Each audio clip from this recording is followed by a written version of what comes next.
Welcome. Sorry we're kind of bunched in here, but I guess we can't add on to the house yet, so this is it. Welcome tonight on this beautiful spring night, right? Please. I'd like to introduce Jose Prats. Jose actually came to a meeting a year or so ago. A year ago, yes. And we chatted and he explained a little bit about these historic markers. And so I thought maybe that would be a little different and interesting program.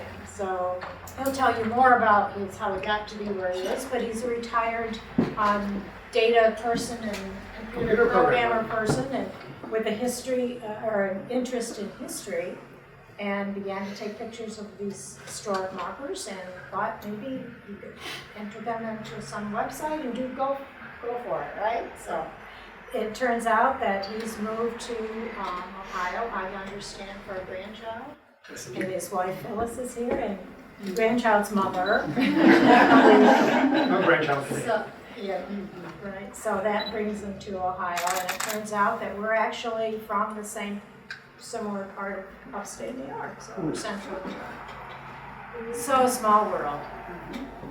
And one thing he did tell us, though, if you happen to be driving behind a car that suddenly stops and gets out and takes a picture of a marker, it might be him. So.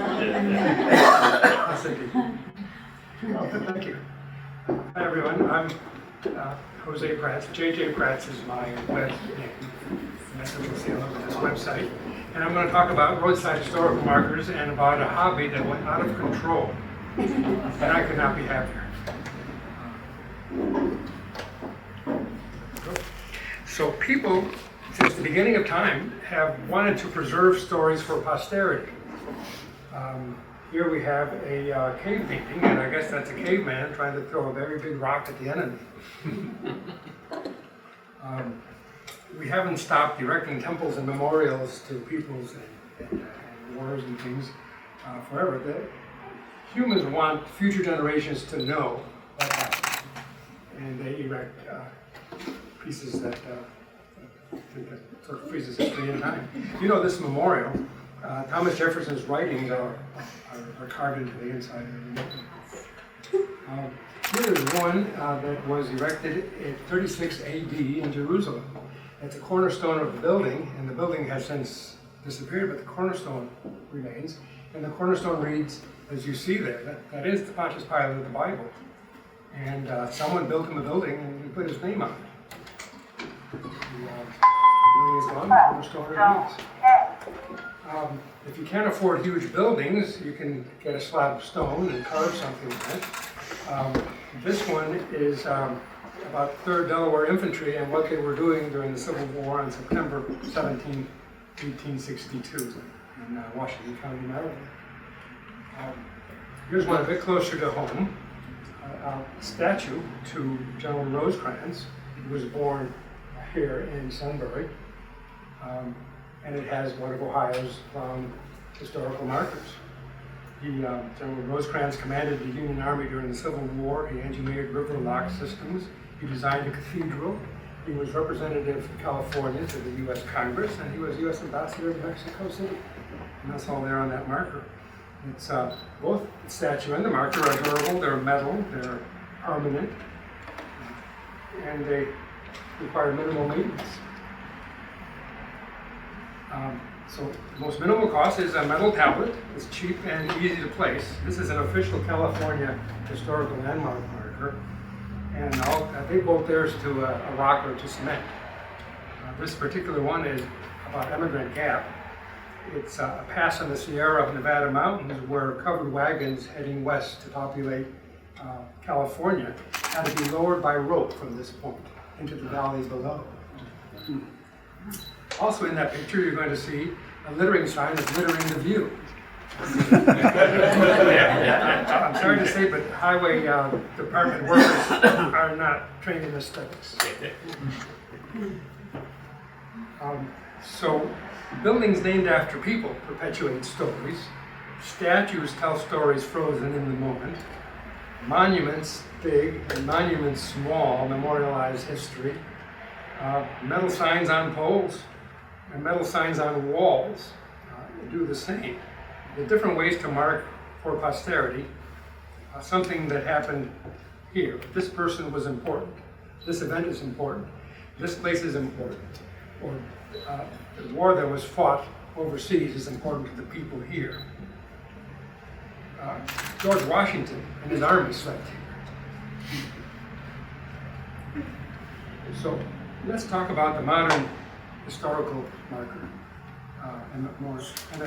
They're known as roadside historical markers, and they are a 20th century invention. They were invented less than 100 years ago, and the U.S. is littered with them. If something is not right there where that marker is placed, it is nearby. This marker here is for Bear Camp. On the way to modern-day Pittsburgh, George Washington, Lieutenant George Washington, and the British Army that he was part of were marching west to fight the French and the Indians. They never made it to Pittsburgh. But here at the spot, George Washington had a violent fever and he was left behind. And he eventually caught up. This is one of a series of markers that mark the route between Alexandria and as far as they got on the way to Pittsburgh. By the way, they didn't win that particular battle. In the 1920s, automobiles became more reliable and affordable, and more people started buying them. The roads got better and better signed. And what used to be train destination vacations, people started taking to the road in the new automobiles, and the trip to their destination was also part of what they hoped was going to be a pleasant adventure. And the shopkeepers and restaurateurs and localities along the way tried to come up with ways to get people to linger a little bit more there. The billboards were invented to get people's attentions. And one idea was to point out local history and places en route and hope that the folks would be interested and slow down, stop, get hungry, and buy a sandwich. And in 1927, Virginia was the first state to systematically begin signing its roads with historical markers. They started on US Route 1 between Washington and Alexandria. And they published maps and booklets like this you see on the right to hand out for free to get people to visit Virginia on tourism. This particular marker that was on that booklet, here's how it looks like today. It is the home where George Washington was born. And it is, the plantation is called Wakefield, and it is on the Potomac River on Virginia's northern neck. Now, Virginia's northern neck is a very, very long peninsula, 80 miles long, and it dead ends. So no one is going to go visit here unless they have a booklet or some other way. It's 40 miles from the nearest interstate even today. And by the way, it's a beautiful place to go if you have the time. It's very, very tranquil. The Potomac River is 3 miles wide there. And the manor house was destroyed. In 1931, the government built a replica of it, except there were no pictures, there was no plans, there was nothing. They conjured that building up, and then a few years later, they found the footings to the old building, and it was not as grand as what they put up. But that's the building that's there today. It's a great place to visit, and the historical marker points you to it. As more and more Americans hit the road, more and more states began to start historical marker programs. California, Alabama, Montana, Kentucky down here in green, Pennsylvania, and New Mexico over there. Ohio started theirs a bit late in 1957. And here's a typical Ohio historical marker. The state funded the markers initially, and so they went out and planted them every which way. The Ohio Historical Society, now known as the Ohio History Connection, is in charge of these brown markers. This is about the Waterloo Wonders, which were a high school basketball team that won the state championship in 1935 and 1936. They played like the Harlem Globetrotters play today. The marker calls it a colorful passing show. And they won all the way to the state championships. The wonder here is that this is a small village, even back then, in coal country, Ohio. And the entire high school enrollment, all grades, were 26 boys. and they won the state championship twice. Wow. Oh, it's a wonderful book.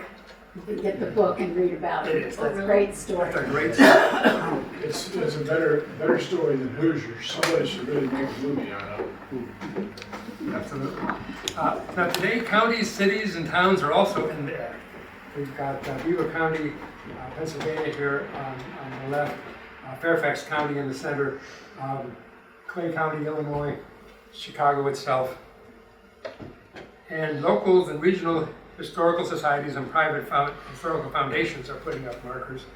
In the center there is a marker put up by a history organization out west called Eclampus Vitus. Their markers are all over the West, and they always have a little touch of humor. This one talks about a building in Pleasanton, California that was a general store, a bar, a brothel, a bank, a Wells Fargo stagecoach stop, and a pizzeria since 1959. And that's all sitting there on the marker. And the building is haunted, the marker says. There's a blue lady who appears in second floor windows on stormy nights. And, there it is in metal for posterity. I want to pause here and show you one of my favorite Eclampus Vitus markers. This is Hangman's Bridge. It is in the middle of nowhere, California, 35 miles south of Carson City, Nevada. So that's out there in the middle of nowhere. And it's about a jealous husband who shoots the saloon keeper through the window of his saloon while he was playing cards. And he shot him with the county judge's gun that he found in his rooming house where he was staying after his wife threw him out. Obviously, he was arrested. And the first paragraph tells that particular part of the story, and the paragraph ends with this quote: "It can be assumed that whiskey was involved." Then the second paragraph talks about how the county had no money for a jury trial, so he was going to be transported to the neighboring county for the trial. He only got as far as the bridge when a mob held up the sheriff and grabbed the prisoner and strung him up right there. And that paragraph ends with this quote: "Vigilante justice was fast, and it can be assumed that whiskey was involved." You would think the marker would end there, but there's a third paragraph. In the third paragraph, it states that the original marker that they built for the bridge was rejected by the Bureau of Land Management, and it was buried in an unmarked grave nearby. And this new marker, 1.5 miles away, was erected, and it can be assumed that whiskey was involved.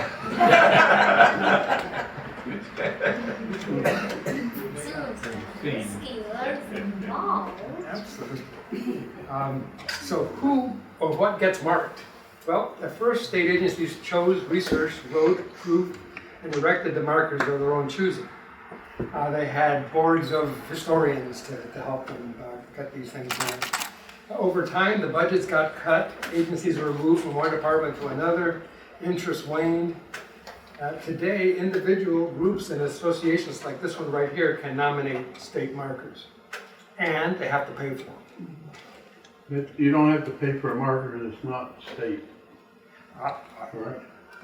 Well, someone has to pay for it. Somebody pays for it. But it yes. has to be approved by the state. Right. If you're going to get a state marker erected, you're ready to pay up to $4,000. You do the research yourself. You propose the text. You have to footnote each sentence of the text. You get placement approval from the landowner. You present the proposal to the state agency. In Ohio, it's the Ohio History Connection here in Columbus. They may reject it, or they may ask you to do more work on it. Then you give them the money and you wait. Or, to your point, do it yourself. Call a foundry, look through their standard forms, give them the text and money, dig a hole, pour the cement, and plant your marker, hold a dedication ceremony. But there's benefits to spending more money with the state, because they'll verify your research, they'll proof your text, they'll walk you through the process, they'll take care of casting the marker and proofing it. The roads department will probably erect it for you. They'll do some publicity, and the roads department will maintain that marker in the future. And if someone knocks it down, budget willing, they'll replace it. You know, they become the owners of that marker, even though you proposed it. The markers are made here in Ohio. For almost all of the markers in the whole country are made outside of Marietta at Siwa Studios. Mr. Hawes in 1927 started this foundry, and Siwa is Hawes backwards. That's how he named it. He makes composite aluminum markers. The California brass ones are done elsewhere. And they do markers for state, county, local, private markers. 1927 was when Virginia started their markers. They were making markers for the state of Virginia back then. They're making Ohio's markers today. Michael Herrick, one of our editors at the Historical Marker Database, went to visit them to see how they did markers, and he came back with these photographs. And the first photograph there is where this young lady is putting together a pattern. She's actually gluing down the letters one at a time from copy. And then on the upper right, there's someone sifting fine sand onto that pattern. And the following is a flask, a frame that's put around the marker that they call a flask. And then they fill it with coarse sand and they compact it. They flip it over, remove the pattern, and pour in the molten aluminum. And the last picture that you see there are what are called the castings, the actual markers that are ready to be produced. Someone has to ground the edges down and touch up the imperfections, and then they're painted with an epoxy paint, the base coat of a weird color, and then the final coat. Each coat is baked on. Finally, somebody has to paint the top of all of those letters by hand, and that is baked one more time, and then they're inspected and ready to ship.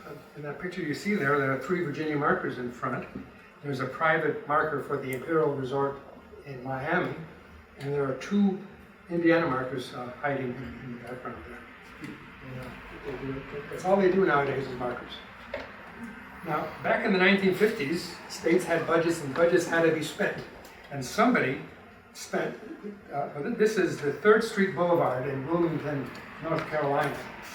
3rd Street Boulevard has 35 street side markers. There's 7 on this block. And one closest to us is about a fellow named Henry Bacon. He was the architect of the Lincoln Memorial, and he lived in that house.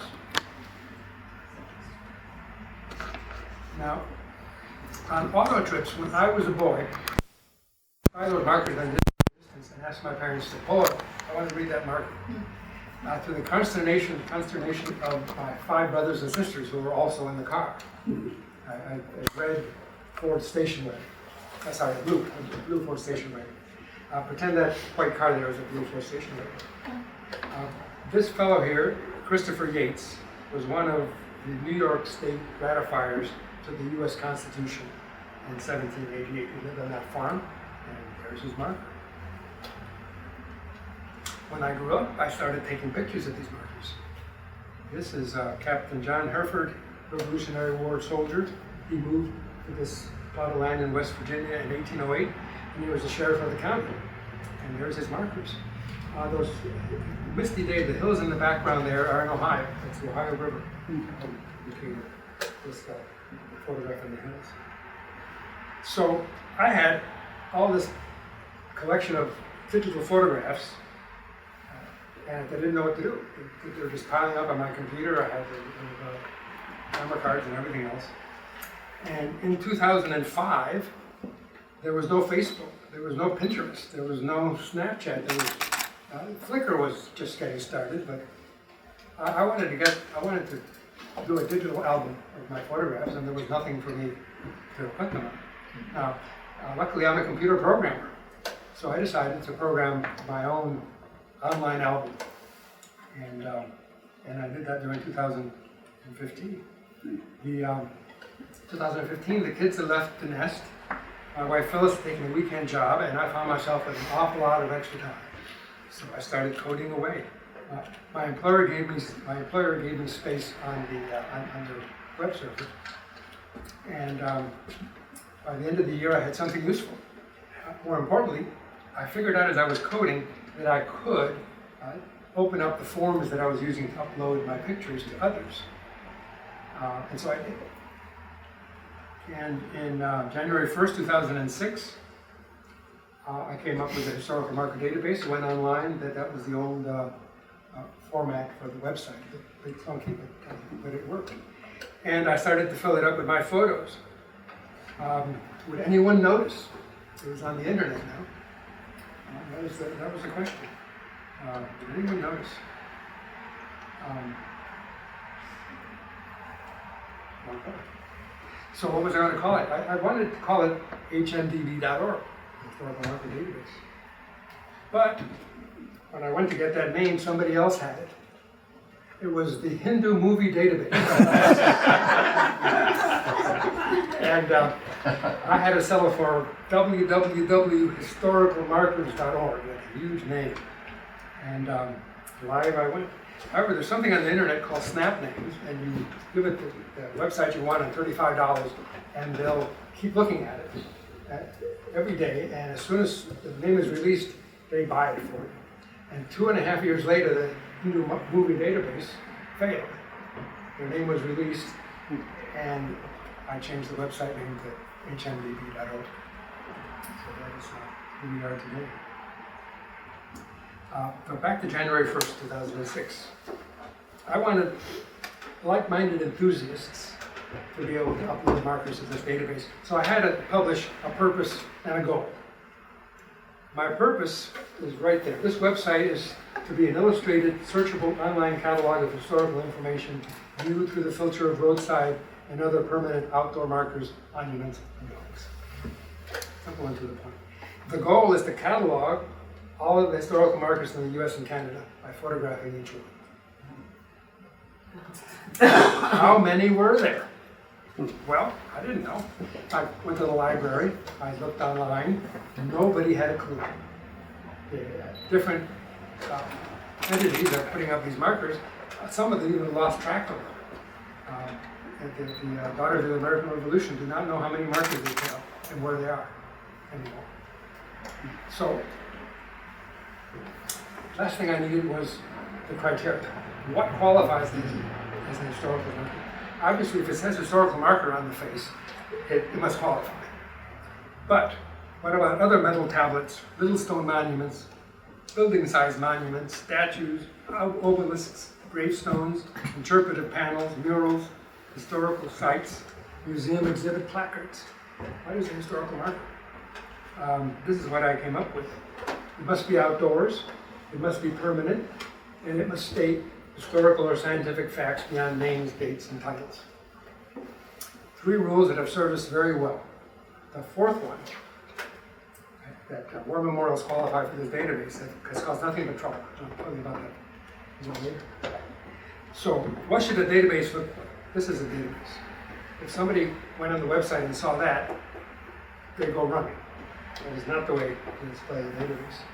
This is the way a lot of websites today, and back then and today, display databases. They put it in a table and then throw some pictures on the edge, little tiny thumbnails. I wanted something fresher. And the reason they used to do this is because server space used to cost a lot of money, so they put little tiny pictures there. And I did not want that. I saw that the price for servers were coming down. I wanted people to be able to upload exactly what they had in their camera. And so I came up with this layout, a magazine article layout. And as you can see, the pictures are prominent, the text flows around the pictures.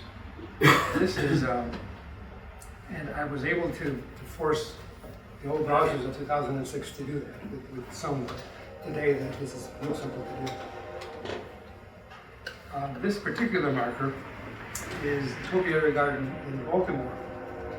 And I wanted to show you that the other rule that I set for myself is that it was going to read like a magazine article. Even the location had to be in complete, grammatically correct English sentences. The marker is near Moncton, Maryland in Harford County. Marker is on Jacksonville Pike, 0.2 miles north of Portland Road, on the right when traveling north. I wasn't going to put out a table of facts, I was going to do it in English. And this is automated. The user just fills out a form. He puts in the name of the marker, the city or town, the state, the country, clicks next, puts in the location, types in the inscription, and we're in. then the system itself formats it for the screen. The user does not do any formatting. They just put in the facts, press submit. And the system is clever enough to format it for the size of screen. So this is what a computer laptop would look like. This is what your cell phone would look like. Comparison marker and automated. So back to 2006, January 1st, I started uploading the pictures. And then I fine-tuned the database. I run into errors and fix them. And then I talked to my friend Tom Fuchs, back to my high school friend. I tell him what I'm doing, and he's an amateur photographer, and he hits the streets in Maryland and starts photographing. This is one of his pictures, the Clara Barton house. Clara Barton was the founder of the Red Cross, American Red Cross, and she had this fine house in her old age in Grand Echo, Maryland. And Tom, being a photographer, did an excellent job of illustrating this particular historical marker in the state of Maryland. So Tom and I are adding markers, and I'm adding markers. The one on the left there is Colonel John Stroud in Pennsylvania. This is from the Poconos in northeast Pennsylvania, and he founded the town of Stroudsville. And then one day, someone else found the website. The page on the left was put up by Karen Key from California. And she liked to go out into the mountains on the weekends and hike and take photographs. And she took some photographs of historical markers there, and she put them up for me. And I had a third contributor. I want to read you this one because this reads like a campfire story. And this reads, on the day of July 3rd, 1901, a stagecoach driven by Henry Crockett was on his way to the town of Forest Hill when a hooded man appeared with a shotgun and ordered Crockett to stop, to which Crockett replied, "You're only fooling." At that, the robber shot and killed a wheel horse, known as Old Joe. He then robbed the stage and its passengers. Although the robber was later identified as Henry Wise, he was never captured. Obviously, somebody thought a lot about that old horse to put up a historical marker about it.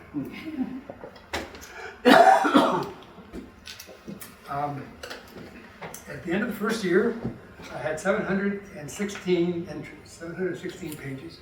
You can see there, I put in 339 of them. My friend Tom, 147, and Karen Key did 46. And by the end of the year, I had 26 correspondents who were submitting markers. This is the first 11 years. 716, then 4,000, then 13,000. By 2008, I was in trouble. You see, I had to edit and publish each page. I had to see what they had put in, make some corrections if they didn't do it right, send emails, hey, did you really mean this road, or did you mean that road over there, and things like that. And I had a full-time job. I had to pay attention to my wife, Phyllis. I had 2 kids in college. I had a lawn to mow. And all these markers were backing up on me. So I invited the ones that were doing up in editorial control, the website, and I called them contributing editors. That worked well until 2010, when I was in trouble again, because they were doing all their own stuff, but I was still doing all the onesie-twosies that everyone else was doing, and that was an awful lot. So I talked to the contributing editors and decided that some of them volunteered to former board of editors and start helping with that. So these are the current board of editors. I have 6 folks that are approving markers. The contributing editors on the right-hand side are the ones that can put up their own markers. And I've got a couple of associate editors that sort of run the show and hand out assignments and things like that.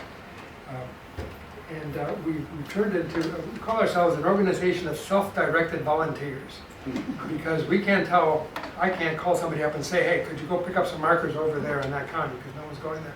No, they're self-directed volunteers. They'll get there eventually. I can't tell them. I can drop hints, but I can't order anyone to do any work, because we're all volunteers in this. Today, 522 active volunteers. There's the folks that have submitted something in the last 6 months. What do we offer our correspondents and editors for their time and trouble? Nothing. Actually, we do. We offer them credit. Every page is credited at the bottom with who submitted it, their name and their town, unless they wish to remain anonymous. We tag each photograph with the photographer's name. You can see down there in fine print. We got a lot of poor photos, but we have a lot of great ones in here. This is particularly nice. It was submitted by Peter Mackey from Australia, and it was his one and only submission. It's about a tragedy in a tiny village on the Bay of Melbourne in Australia. And here's how it reads. In memory of 15 young men who were lost in the bay off Mornington on the night of Saturday, the 21st of May, 1892, while returning from a football match in Mordialloc.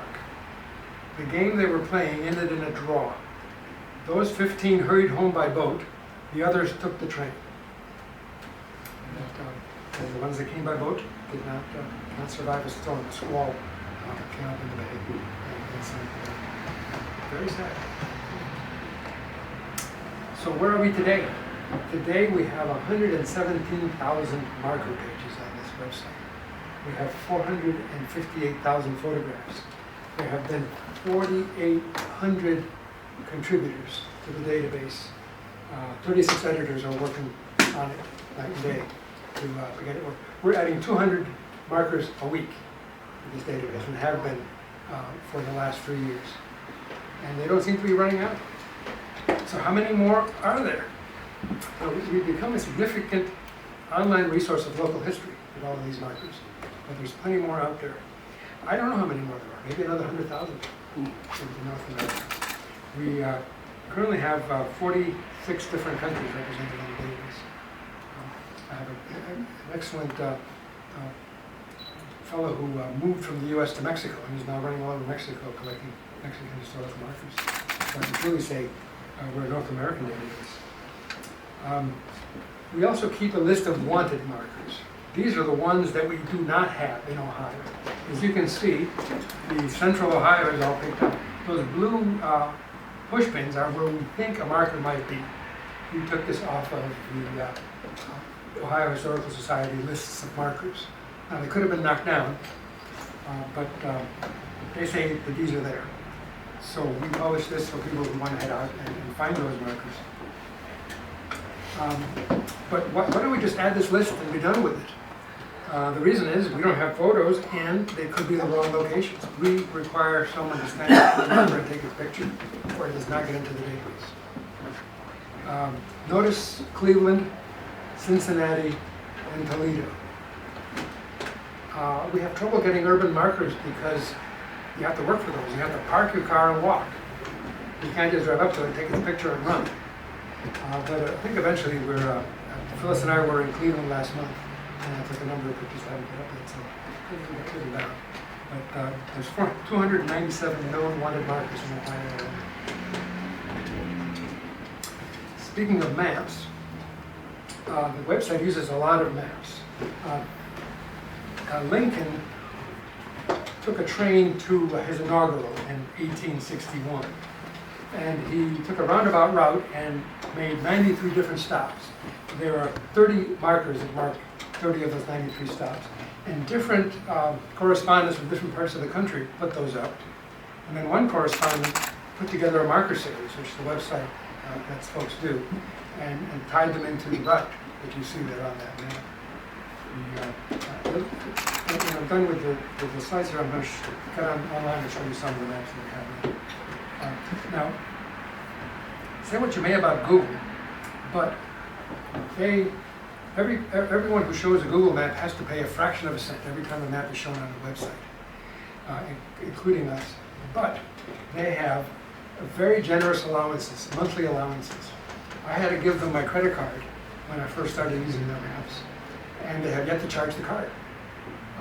The allowances are just phenomenal. Now, it's all about scales. When Macy's and Target and Walmart wants to show you their location, they're paying Google their money, they're going through the allowances, and Google's making tons and tons of money from the maps that they're showing. And they're giving the maps away for me. unless the website goes crazy and the cousin starts using maps. It's amazing. It's the same state-of-the-art technology that everyone else is using, and I'm not being charged. Now, speaking of Google's, they have a subsidiary called Niantic Labs. And Niantic makes augmented reality games that you play on your cell phone. One of them is Pokemon Go, and the other one is Ingress. If you know how Pokemon Go works, is that you look at your cell phone and you see through the cell phone, and you see these critters that are out in the wild that you try to capture. I haven't played the game, so I'm not quite sure what to do with those critters, but they're there. These critters congregate around certain things. In big cities, Google decided where to put those places, but when it came to small towns and rural areas, they just didn't have the manpower to do it. So they licensed this database, and because of that license, these little critters congregate around historical markers in the smaller towns and rural areas, so that kids all over the country can play Pokemon Go. They go to the nearest park, there's a historical marker, and wow, look at all the little things in here. Ingress is a game where aliens are coming to Earth, and there are different factions of aliens, and you have to pick a faction, and you basically have to protect. You have to decide on your own which are the good aliens and which are the bad aliens, and there are different portals all over the world, and you tag those portals and monitor those portals, make sure the bad aliens don't get through those portals. Those portals happen to be around historical markers that we've identified through Google, so that folks can play that particular game. They paid us some very nice money for that license, and I bought a state-of-the-art server that I keep here in a server farm in just outside the airport here in Columbus, and that is what powers our database. Before, our database was slow and clunky, and now if our database is being slow, call Spectrum, because it's not the server's fault. There's something else happening. We have a state-of-the-art server. So our markers are outdoors, they're permanent, and they tell a story. Here's a marker that talks about the Baltimore jackrabbit epidemic. It is complete fabrication. The Maryland Institute's College of Art did an artistic installation. They put these out there. They're brass on the pedestal. They even aged them, as you can see in that picture. And it was out there, it was permanent, and it told the story, so it went on the database. And I'm not going to remove it. There's a way, every page has a comment section, and if people don't like what they see there, if they think that there's something wrong, they should proceed to, if they provide us with something reasonable and they're not too shrill, we're going to publish it on that page. What's interesting is this has been up for 10 years and not one person has commented on this. But on those Lincoln markers that I showed you earlier, they will quibble about whether the marker says Lincoln spoke here, but they say, no, he didn't. He actually spoke across the street over there. So they're quibbling about that, but not about this fabrication. Speaking of facts, did you know that history changes over time? This marker is in a tiny bowl-shaped valley in southwest Virginia. James Burke was surveying for the royal governor, and he stopped for overnight, camped overnight in this valley, and he peeled his potatoes, and he threw his peels over his shoulder and boiled his potatoes and ate them. And he came back 3 years later, and he found a potato patch there. The land is very fertile in this particular valley, so he moved there, brought his family over. And the marker that was originally there said that 4 years later, he and his family were killed by the Indians. Now this one is the 1993 replacement. This one says that he moved to North Carolina. He and his family moved to North Carolina. The original marker was telling the lore that all of the people in the area knew that James Burke was killed by Indians, when in fact he had just picked up and moved. So it's always, these markers are being renewed over the years as more information comes to light that show that they weren't quite correct. And they've also, markers are being changed to try to remove some bigoted language. An example, especially in Kentucky and Western Virginia, Tennessee, when the Indians won a battle, the marker would say Indians massacred the settlers. And when the settlers won the battle, it would just say settlers skirmished with the Indians. Those simple, clear facts are the best, and markers are being changed out to make sure they just state the fact and not opinions. Sometimes a marker will omit an embarrassing fact. This tablet here in Washington is in the airfield. This used to be the airfield where the airmail was sent. The airmail began, the first scheduled flight began here in 1918. The first airmail went from Washington to Philadelphia to New York, and you would pay 24 cents for an airmail stamp. Regular mail was 3 cents, first class mail was 3 cents. So this commemorates the first scheduled airmail flight in the United States. What they forgot to mention was that first flight got lost. They ran out of gas and crash landed in a farmer's field 20 miles away. The pilot walked over to the farmhouse and called long distance collect to the post office, and they sent a truck out to pick up the mail and bring it back for a second try. So they, I would like somebody to put up a new marker out there that tells the complete story. But most markers get the facts right. This one's here in Ohio. Jet-powered high-speed rail from 1966. That train there with the jet engines on the roof was clocked at 183 miles an hour.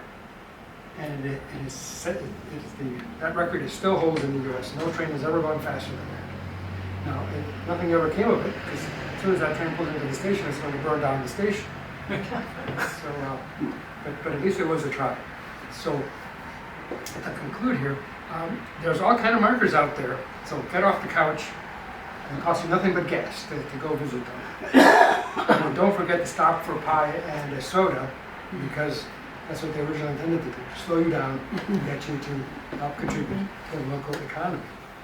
I want to leave you with this last one here. Camels in Arizona. Jefferson Davis, you know that name. He was the Confederate president during the Civil War. Before that, he was the head of the War Department, today's Defense Department. And he got this idea that camels would help the U.S. Army wrangle the cowboys and the Indians out west. And in 1855, he imported a bunch of camels and a camel driver from the Middle East. The camel driver's name was Haji Ali. Haji Ali was his name. And of course, the Army soldiers promptly renamed him High Jolly. And the Army was good with horses and mules and not so good with camels, and the experiment failed, and the camels were sold at auction. But High Jolly embraced his name. He became a U.S. citizen and lived out his life in Arizona. And this is his gravesite. Historical marker. So there you have it. If you come across a historical marker in your travels, look it up on the database. I'm going to show you real quick how to do that. If it's not online, you can put it there yourself. So if you don't have any questions for this part, I'll show you through the database.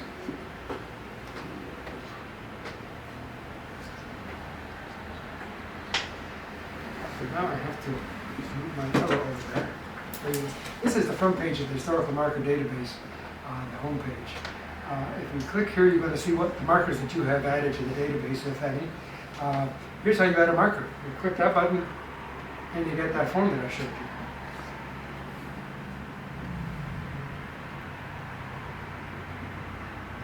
But here's a marker series.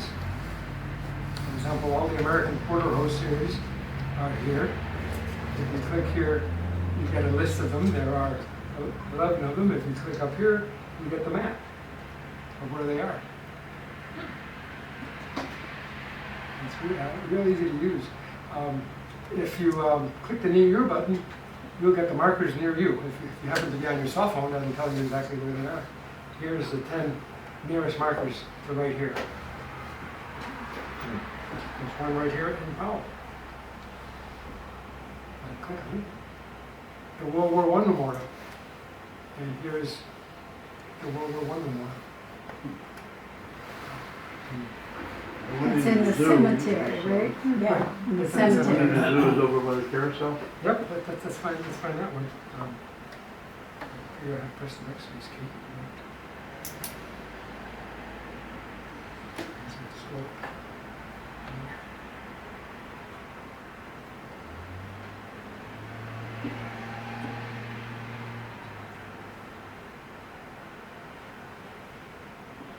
And this one is the Grand Carousel in the zoo. Here it is. And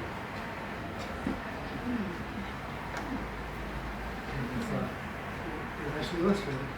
And if you press that arrow button, or this button here, you'll get directions on how to drive there.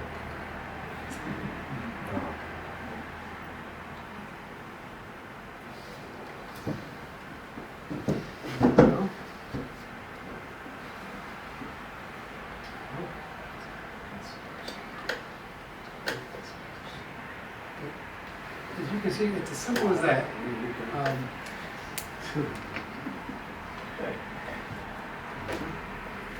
Could we see all of them that are in near Powell? Sure, Please. let me show you that. So these are all the markers in the area, beginning with the memorial. By the way, I have one of the other things the website will do as you're driving by, if you use your cell phone, it'll speak The of it. Union Land Company and the Case family. Also, the Oletanji River Road. The Union Land Company and the Case family.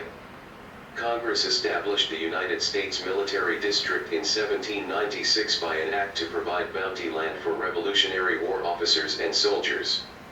District lands consisted of 2.6 million acres in 12 Ohio counties, including Delaware County. The Union... Well, stop me from speaking. But let's get back to the other one. So Powell Memorial, the Union Land Company, Liberty Presbyterian Church. Let's see where that is. Near Lewis Center. The Fort Chaplains is in the cemetery there off of Route 23. See what that one looks like. Do you have the one for Stratford? Here's a search box. Stratford.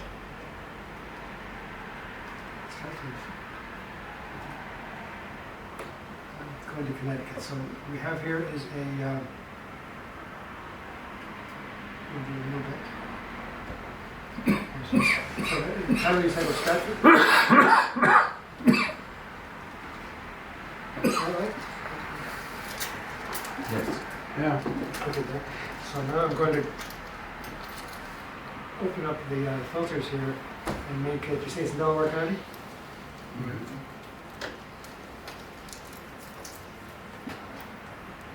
No. There's one there. That's fine. He's about to be a contributing. He's got the stuff by the Forstall barn, the beaver barn on Stratford Road. It's that big. Was this search for the title of the marker? Pardon? Did you say the Beaver Mill? Beaver, Because Oh, Beaver.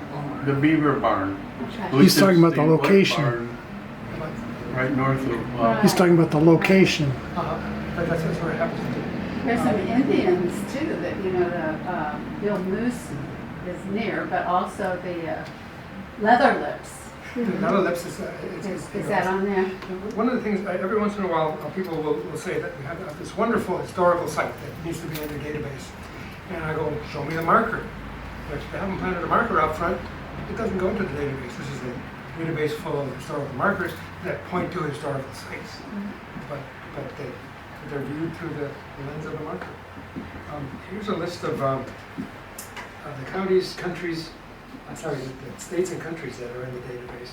As you can see, The US is running down this side, but there's up a lot of places, the Czech Republic, Israel, Ecuador, Egypt, El Salvador, Jamaica, South Korea. Amazing. And of course, Australia.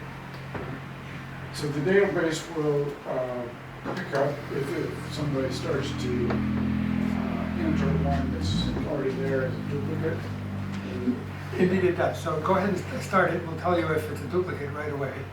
And even if, and we try to, database has enough smarts that even if you misspell something, it'll probably find the duplicate.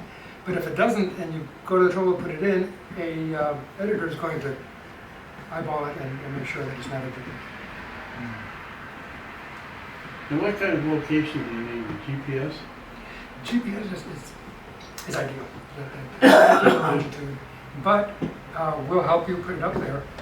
We'll put up a map and you can click on the map and we'll give you the GPS. So you can do a map lookup right on the website. That's another feature that we get from Google for free. But if you want to look for like the Route 66, like the whole route of, where would you go to? Let's do that. We go to more options and we find search by road or street name or road or street numbers. So if you want to look Highway. highway, so we want Route 50, US 50, let's say, Okay. or 66. Yes. The problem with 66 is it's decommissioned, so it's Out west. yeah, they no longer sign it that way. They have the old, this was the old Route 66, but it's not an official highway anymore. Certainly Route 50 is a US one. Yeah, that's when you go to DC, right? Right, and here is, there's 307 markers on Route 50, and they're there. Oh, yeah. Didn't 66 start in Chicago? Started in Chicago, went to LA. But let's see what happens if I put in 66, US 66. That was Route 30, I think, there.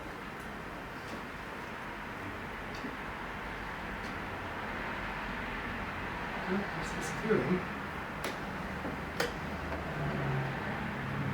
Obviously somebody, there's a state Route 66 over here. Because of, that's what it used to be. So, as you can see, it's easy to use, it's fun, and if you just use it to plan a trip, or if you're driving around and see a marker, you can say near me and have it read you the marker while you continue to drive from your cell phone. And just so you don't forget where it is, I have these cards that you can have. There's one or more. Can we tell you a story? We have an interesting story about this one. Yes, please. I've been taking pictures of it for a long time also. And this particular summer, we were going on from here to the location over on the eastern shore at Chincoteague Island, where the wild horses are. Well, we didn't want to just take some freeway, so we kind of planned out the map, our routes, and it was, through from here to Virginia. There's some pretty wide country if you're on back roads. You do it. And up in the mountains. Yep, and we were in West Virginia and kind of trying to follow a map. This is way before GPS or anything like that. And the roads we were on were pretty small little lines on this map. And we were looking for an intersection where the map showed there was a town called Atlanta. And we came to a crossroads, and it was just almost a dirt road. I mean, the one we were on was paved, but it wasn't. He ended up going on the dot over the mountain instead of, a paved road, and so we were in the sticks. Probably a dirt done that road. on Michigan. But, so we're stopped at this, just before we get to this little intersection, probably two cow paths. Kind of wondering whether this was the right place or which way to go from there. And by the time I came on both sides, was coming the other way, And when he got to there, we kind of, hey, where is Glenn? We're looking for Glenn. And he says, you're in it. There wasn't even a house there. I mean, there was nothing. So we went on a little further and we're going kind of uphill and Over the mountain. it was sort of over the mountain. And here's a historical marker over here on the left. Stop and pull up there. On this site, in this orchard of James Mullins, is where the old delicious apple was found. And it was the mother tree of basically of all Mullins strain of yellow delicious apples. Again, right there at that spot. I had a lot of apple trees. I mean, we were kind of into apples and stuff, so that was an interesting thing for me. That should have a historical marker. It was a It historic was. marker. Yeah. Yeah, Yes, it was. Right, I'm sorry. And, I wonder if we have it. One of the, We have pictures. from that we'll be able to put it on. One of the, Slide. there's a lot of markers on Johnny Appleseed, and that would make a nice series to watch him. But didn't it say that it was the first one, or it was planted by Johnny Appleseed? No. Oh, okay. Sorry. One Wrong on Johnny information. Appleseed, does it have anything about the Gooding Tavern? Because Johnny Appleseed planted an orchard right behind it. Oh, really? I spelled it right, I obviously didn't spell his name right. It's John Shaw. Gooding Tavern. G-O-G-O-O-G-I-N-G. Chapman. Tavern.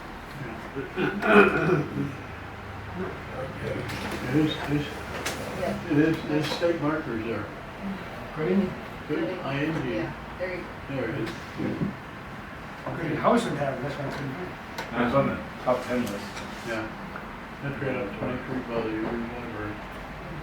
There's one in Virginia, so Gooding, that's Ohio, that's Virginia. Fairfax. There it is. Can you back up one picture? Orange, Ohio. You need to get credit for that. Orange, Ohio, Delaware County. Markers on Columbus Park, sure, East 23. And now it's slated to be torn down until Is it? some people, Is it really?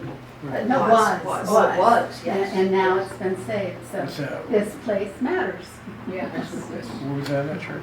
It, before these people took it over and a business did, they were going to tear it down. So the thing with websites will do, once you're standing at one marker, it'll tell you where the nearest ones are. So these are the ones nearest, 8 nearest markers to Gooding Tavern.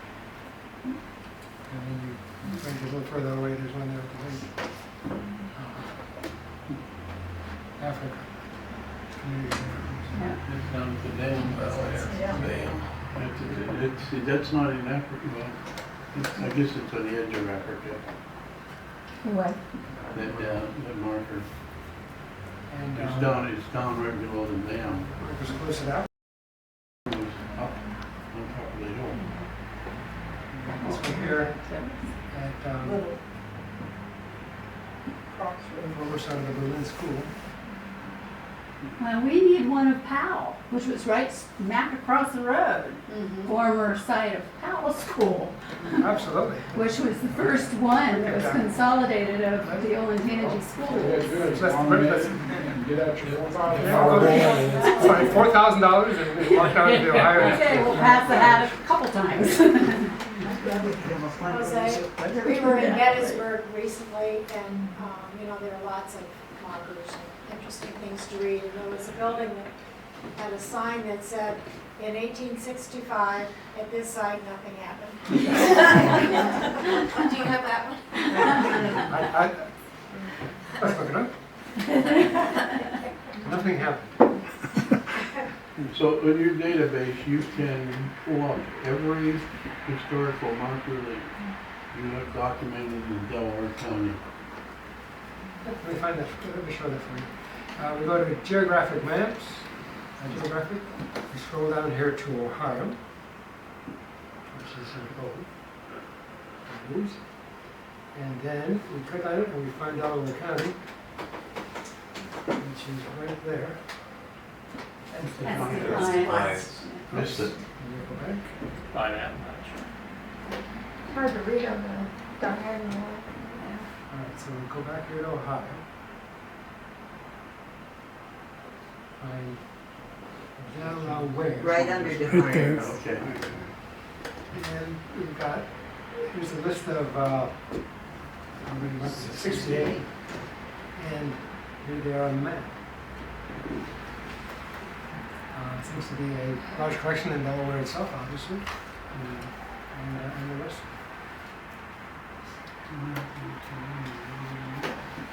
So, Doesn't show what. A couple of grand there. yeah, the nice thing about, again, the Google map, There's a you few in grand there. Yes, you're right. can start making the map a little bigger, and at least then Delaware itself will So start. nice to know. Mhm. I'm awake at night and I can't go You to sleep. don't I'll pull that start up. thinking about doing it all right now. Delaware is well represented, although that one you mentioned is not in the news. I also noticed one. Must have one for the Is Speedway. that great? Which one? I'm thinking Speedway. I'm thinking, Yeah, there should be one. Murphy's. yes, that's what I'm thinking. I don't pump gas. This is, Another Oak Grove. speedway. Yeah. I'm thinking of the old Murphy. Speedway. Yeah. That's what I think of. You know, that was originally the And the one Delaware over County on Fair. Is that what it Winter was? Street on Oh, the so is it top marked left for that? Top left? Is Yeah. the Okay. art castle. The George Camel House, yeah. Yeah, can't And, again, if you want to know how to get I'm not there, from this area. that we do it.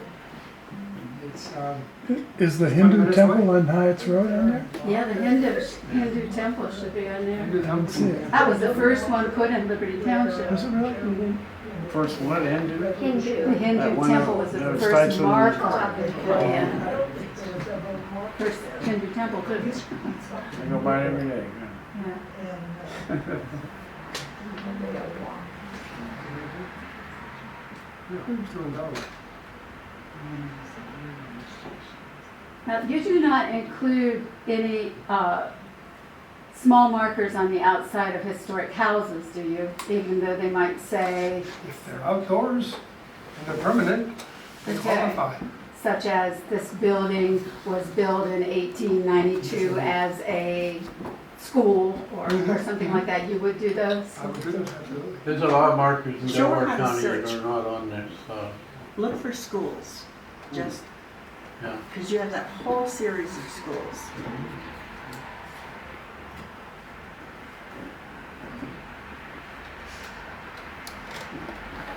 Sure, we should find, Is that on High Street? Gooding? Wow. This is the one in front of the Orange Township. Oh, I don't have to remember anything. You just did? Well, no, I went with him. Oh, I wow. think Sears and Roebuck was involved in funding a whole series of little schools to educate little kids.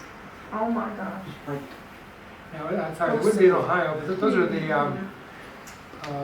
Rosenberg School, I think they call it. Could that scroll down, maybe you see something in Delaware County because they're not the best of Yep, let's see. There you go. I went too far. Delaware County, we've got, Well, point. Definitely. Oh, yeah. Edwards Yeah, Gymnasium, there's former site of Berlin School.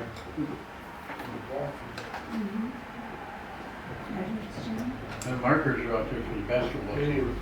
Yeah, Bell Point they were state champions for 2 years.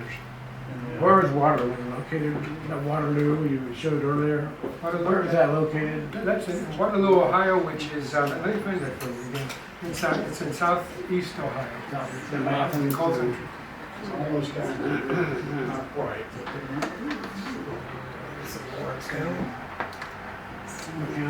Wards, I think so. I think so.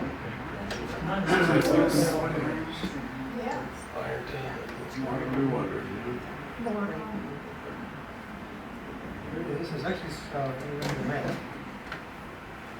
And by the way, there are the Waterloo Wonders there. That's that photo there.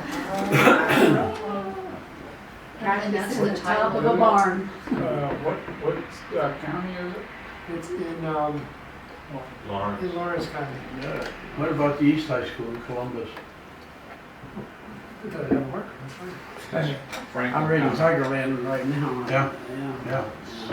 I mean, these guys were fantastic. Oh, yeah. 68, 69, Rattlers. I don't know. No. There's a book, I wrote a book about them. Find marker About the Tigers. in Minnesota, but not here. So they haven't put up a marker yet. Got a lot of work to do. Yes. Here's something that we would really like to do from our historical society. I lead a walking tour around Powell to show the significantly important buildings that are still standing.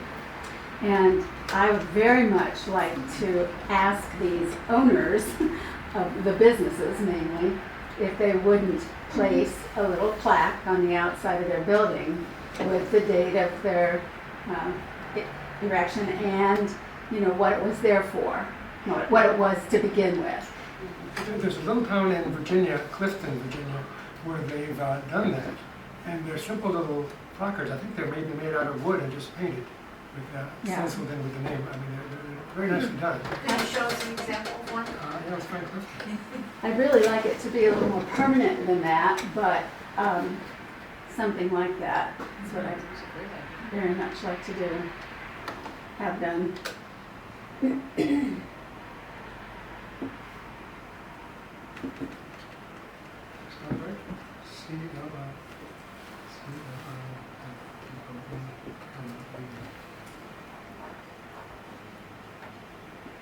Let's look at them one by one. The pink house is yellow? It was. Yeah, so these green-looking markers is what they put on each house. Oh, I see, that's quite large. Well, let's see if we can spot it.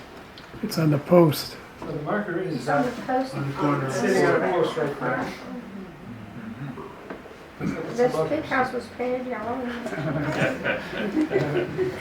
Guy was colorblind. And they had to tell us that. The Bradley House, the Buckley store, so and there's minimal cost to those. Someone has to, I'm not sure how you do that on wood. I've seen some that are also made on the same metal that Stephen decides to make. A bit of color. And just goes out, they really nice artwork. It's cute.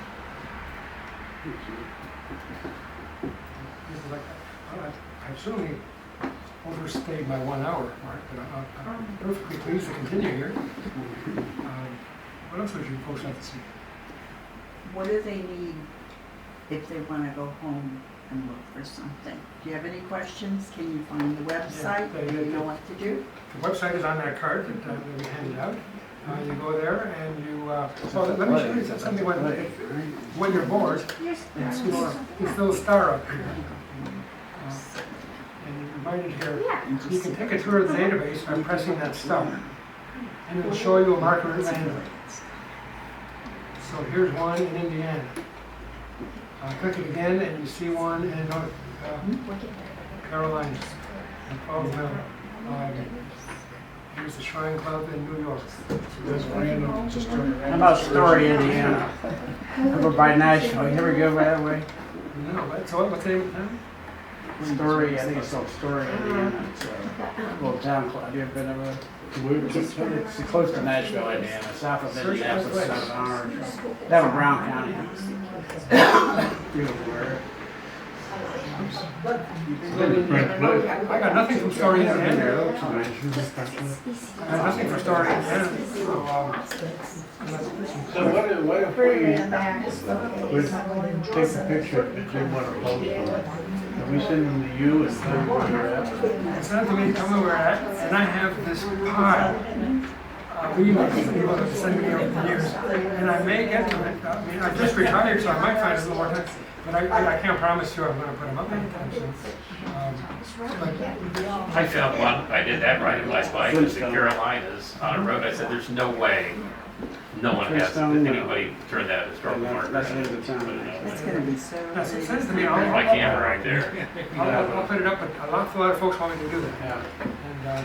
And, absolutely. 300 miles. What do you, 5 hour drive. Jose, you want a picture of both sides? What did you say? We're taking pictures if you find one.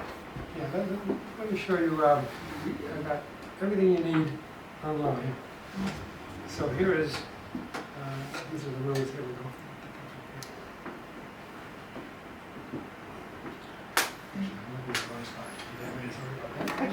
If you go to the home page, go to the very bottom, submission guidelines and suggestions. So here's step by step. So you take a close-up of the marker. You take a distance shot of the marker so that you can see where it is. And then if this marker is about a courthouse, so you take a picture of the subject. And you're done. But you also have to make sure that you take a picture of both sides of the marker because sometimes they're different. Yes. And I come from Virginia where they only use one-sided markers. When I got to Ohio, I kept missing the second side. And then I taught myself to walk around that marker and take the other side. The photography is really excellent. It varies, and the server, of course, helps because it does make the pictures pop a little bit. But for every nicely shot one, unlike a person who can turn towards the sun, a marker is sitting there. You, the photographer, have to figure out how to take that picture and get the marker to light up correctly, because they're not going to pose for I it. would probably forget that. You might be going to look at it. But, and of course, the nice thing about this is that if you're taking a picture of a marker, it's already in the database, but you have a better photograph, go ahead and upload it, because an editor is going to switch it up. You want the best photo possible. And carry a water bottle and paper towels. Oh, some of them are laid down. Oh my gosh. What's that? Carry a water bottle and paper towel. Birds like historical markers. Always thinking that. But also, When he says, hey, can you? but also spraying on it will sometimes help the pop, the Yes, it does. letters pop. And some of them that are, not the metal ones, but the ones that are made out of plastic that are a bit, as they get old, water will actually make the letters read better. I'm trying to come up with a bad picture, because we've got a number of bad pictures. Oh yeah, there's one. There's one full of goods that attack, but all of a sudden, nice ones are coming up. Let's see. That's horrible. Different kinds of- You got good photographers. Got some of the dam in China. Yeah. You gotta translate to English though. Oh, no, no, no, no. Right, perfect. We got a few in China. That's one of our requirements. Did you go to Delaware County, Lucy Depp Park? Shiny Hills.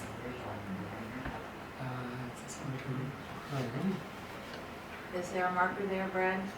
Two of them they just put in over there in the last couple Did they? of years. Is it Delaware County or you? Delaware County. Then that two down.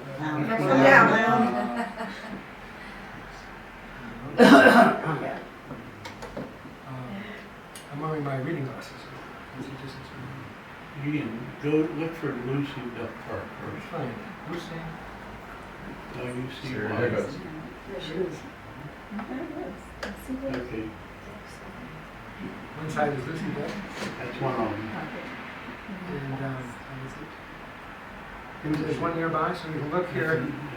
Yes. There's another marker about 300 feet away. Okay, It's a that's black probably it, yeah. community in Shiny That's it. Hills by Twin Yeah, okay. Lakes. It's something that the system will do automatically, it'll show you the markers that are nearby. When you're uploading, you're not doing any of that. The system does it for you. You just upload your marker, we'll format that page. Who took that picture? That one. Let's see, can you read it? So, this page was revised, let's see. No, it's, Ronald, oh, the Reverend Ronald Derrick of West Liberty, Ohio. He's done a lot of markers through here. He, Just something about that, Abraham Depp, there is a new school in Dublin and they want a name, and they had an opportunity for the public to write in names and then cast votes, and the Lucy Depp community flooded them with the name Abraham Depp. And last Monday, the school board was supposed to vote on it. I haven't heard yet, but there may be a new school in Dublin called Abraham Depp.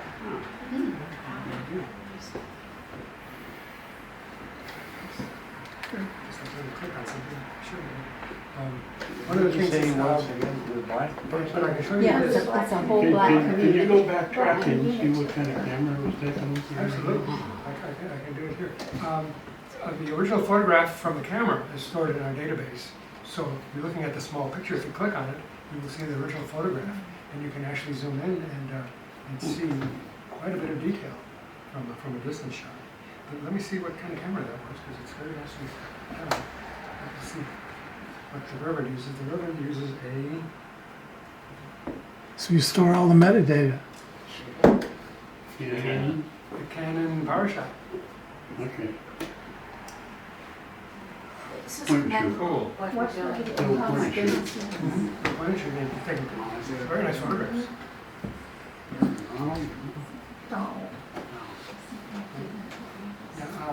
Yeah, until 2 years ago, I had never met or even spoken to any of the correspondents or editors of the Historical Marker Database. 2 years ago, I put together I call it a convention, but it was actually a picnic pavilion in western Maryland, and I said I would provide charcoal. And see which one of our correspondents and editors would show up, and we had a small showing of folks, and I got to meet people and speak to them face to face for the very first time. And this is all the power of the internet. In Western Maryland, In Western- in Allegheny Mountains, or Right. we go over that way to a little town called Flintstone. Yes, indeed. No historical markers there, but it's a nice little town. I've driven past it. Do cell phone photos work for you? Cell phone photos work perfectly. Cell phones take wonderful photos, and you can, if you can work on a tiny screen, you can upload them right then and there. In certain situations, my cell phone will take better pictures Yes, than my Canon. it is. No, they don't really, No. they just give you that image. It's clever. They're not really reproducible. Let me show you here. Let's add a Off the marker. camera, Um, off the camera.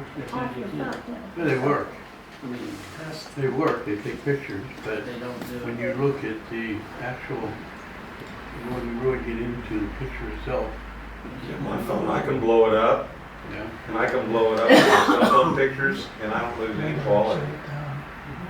It's, I mean, they work well, I'm not gonna say that no. I'm going to add a marker here from Test, Ohio. That's Of course, I've got to log in to do that. But could the marker already be in the database? Apparently, the test is one of those. So I'm going to say this marker is not in the database. And I wanted to show you this because you don't have to type in the text anymore. Once you upload your photograph, you click over here and it scans the photo and it will type the text out for you. Now, it's going to make a few mistakes and then you correct them. But the idea here is for people to put up markers in the easiest way possible. When I come back from a marker trip, I want to be able to get them up, bang, bang, bang, bang, bang. I don't want to sit there reading and transcribing the markers. And if you're taking a good picture, this scan will do it. What the server does is ships it off to Google. Google charges me ½ a cent, but I have an allowance, so I don't pay any. And it ships back the text to me. And, so I have all the state-of-the-art technology is available to me, the programmer, to be able to put on text. And I take advantage of it. So you fill out the text from the photo. You choose the category. or categories where that marker would be. You type in the town, Test, Ohio, and as a matter of fact, when let me press the map, once the photo is in, it will put in the latitude and longitude from your cell phone. It's one of the features of the cell phone, though. It tags the photos, so you don't even have to do it. But if you wanted to, you could zoom in on this map, find exactly where that marker is.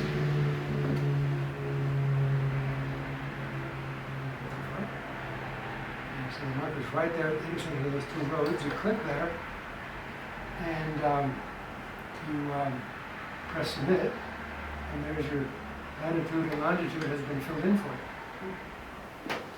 And then, if you want to make sure you get the right zip code, you press here, and you find out that really isn't Test. It is Marengo, Ohio. And you go moving it over, and that's the zip code over there. And it was actually on Township Road. Wow. And then you press submit, and that gets submitted for you. So you don't have to take notes if your phone is going to tell you where that marker was, or if you remember where the marker was. Thank you, Jose. This is wonderful. I think we're all in awe of this. Maybe a lot more. If we've got pictures that we took, and I mean, you know, a lot of times I'll take a picture of a marker just because I don't have time to read it. Yes. So I jump out, I get a close up, you know, and that's it. If we don't have it, we want that. Okay. And then we'll put out, the one list will say, I want a long shot of it. Somebody else might do that one. What about eminent domain? Shooting. Well, no, there are rules, and we've had people throw fits. And we've gotten some, luckily one of our correspondents was a lawyer, and here's what we found out. If you can take that picture from the public right-of-way, you have the right to do so. Somebody in New Jersey had a historical house, and there was a marker in the front yard, and somebody took a picture, put it up, and the fellow who was a lawyer called up and said, "You got to take that down. You're taking a picture of my house." And we got one of our correspondents spoke up and said, "You know, if you're on the public right-of-way, you are no different than a journalist from the newspaper. You're allowed to take that picture, even if you look through the windows and see what you don't want to see inside. They should have pulled the shades down." If you're on the public right-of-way, it's your photo. But it's on private property? Yes. So don't put your foot on it because you're trespassing. But you can take a picture. But you won't pay But you're the owner of that photograph. You're the owner of that Nobody photo? else can touch it. No? It's And yours. a 1,000mm camera lens would do wonders. But that's how the paparazzi get away with taking those pictures of them. And so it's huge long lenses, but they never trespass. And that's one thing that we do tell our correspondents, don't trespass. You can ask permission, ring the doorbell, ask permission maybe, but don't get in trouble. There was one marker in Georgia that was on a public road when it was erected, and the county gave the road back to the landowner because they built the bypass, and they forgot to retrieve the marker. And that is one ornery landowner. He will chase people away with a shotgun. If you come to visit that, we've had to put instructions on that particular page that you might get shot at if you enjoy the picture here, because it was the last picture ever taken of that. Drive down there with your 1,000mm. Why isn't the guy taking marker down? I've taken a lot of pictures for, here in categorizing, and I take pictures for the Delaware County Historical Society. And there's a historical house, and it's a quarter-mile back off the road. You get the big one out, and you can zoom right in on it. Never had anybody shoot. Well, I almost had a guy. I thought he was going to shoot me one day up in Delaware, because I was taking a picture of a historical house, and I saw something blue sticking out from behind the wall. It was a camera taking a picture of me. I didn't know what it was. There's one set of markers in Shenandoah Valley, Virginia. a number of Civil War battles were fought there. And the owner of this farmhouse deeded a easement to allow the Historical Society to put up a number of displays there on the lawn. The Historical Society would come and mow the lawn. Unfortunately, the fellow died, the house was sold, and the new owner did not want people around his house. But there was that easement in perpetuity. So he would just walk out with his shotgun and watch people as they looked at the historical markers, which short story is that Historical Society had to move those markers for fear of this guy going to and shooting them. And they took the markers down. They're on the website and they're showing as permanently removed because of it. So, it changes. But most of these historical markers are in the public right of way, and they're all free.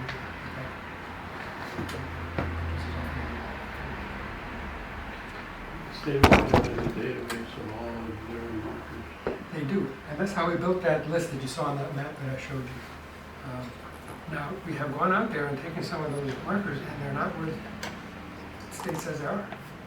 They're not what? Where? Some of them may not be exactly where they say they are. They say it's here, and the roads department had to widen the road, and it's over there. I forgot to tell the Historical Society about it. Some of Virginia has a list also, and our correspondents have found 6 markers in the wrong county. So they don't maintain those lists.